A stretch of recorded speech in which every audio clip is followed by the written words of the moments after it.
Hi everyone, my name is Danielle. Let's talk about Shavasana.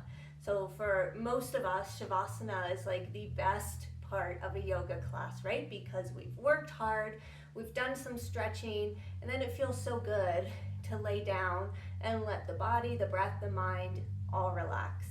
Not only does it feel amazing, it actually has incredible benefit to the physical body, the mental body, and the spiritual body. So many of us teachers do say it's the most important part of class.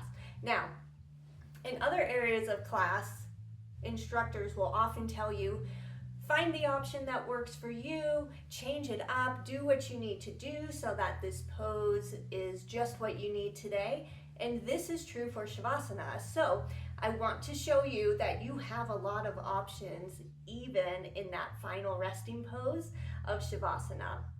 All right, so I'm going to get down here and show you a few things. In this first round, we'll just get into a basic Shavasana, and then I'll show you just a couple options you have for arms and legs.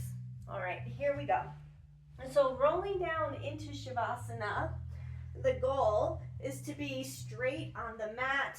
I want you to notice that my legs are somewhat wide. My arms are just rolling away from the body. So I'm taking up as much space as I can, and even just coming into this pose, I have that urge to take a deep breath, like it already feels good. So something we don't want to do is be very, very tight on the mat, because remember, the whole purpose is to relax. So let those arms roll open, let those legs come wide, the feet will probably roll open. And this is your basic Shavasana. Now, just a couple variations. If you want a stretch across the chest, you'll bring the arms out to the side, and the arms could be straight. Maybe you play around with an angle of bending the elbows. The more you bend the elbows, the more of a stretch you'll feel. You just want to pay attention if the hands start lifting up from the ground. You don't want to leave them just hanging. So unbend the arms until the palms can come flat to the floor. As for those legs, this is lovely. And some people really, really, really love this butterfly position, soles of the feet together, knees opening out.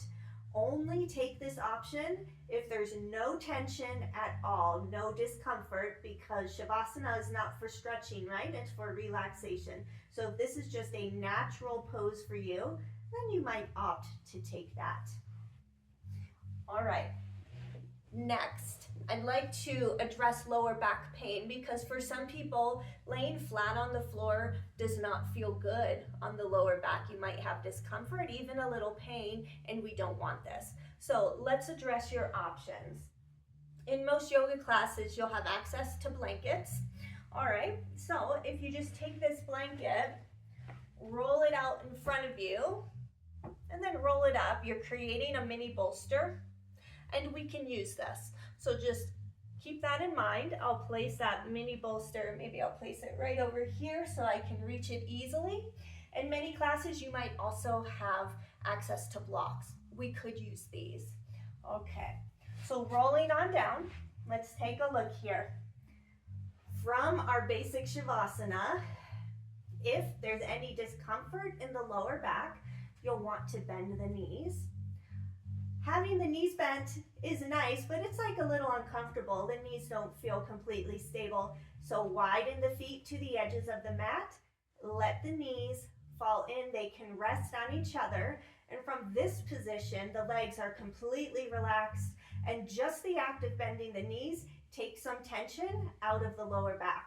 So this is one option if you have lower back pain. Next, if you just don't want to bend those knees, let's use our props. So you could stick a block under each knee, and notice that what that did was cause my knees to bend. So now I've released tension in the lower back, just doing that. And of course, we can use our little bolster as well. So this rolled up blanket works really well. You can slide it underneath the knees, come on down, and again, we're in a basic Shavasana, but the knees are just slightly bent, removes tension from the lower back. And then you can do whatever you'd like with those arms. Okay, So these are some lovely basic moves. I want to show you my favorite Shavasana. This is actually a restorative yoga pose. Restorative yoga poses are great for Shavasana because in restorative yoga, there is zero stretching. We're not stretching at all. The body's fully supported. The only purpose of restorative yoga is calming the nervous system down. So this is my favorite one. You'll need a chair or a bench for this. Most yoga classes now have access to chairs. So I would recommend, if you want to try this, just ask your teacher before class starts. See if there are chairs. If so, just place it at the back of your mat. Ignore it through your practice. And when you get to Shavasana, it will be there for you. All right, I'm using a bench here today. And you'll just place it at the back. I also recommend using a blanket if you want to go full on into this pose. So I'm just going to set my hips up next to the chair or the bench. I'll roll on down and let the legs come on top.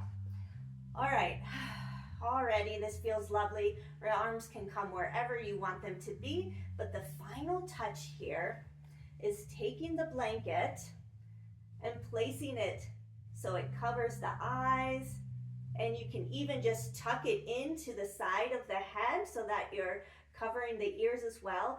You're essentially creating this lovely cocoon. So like this is just you time. You're completely relaxed. You're cutting out any extra input from the outside world. All right, I better get up or I will stay there all day.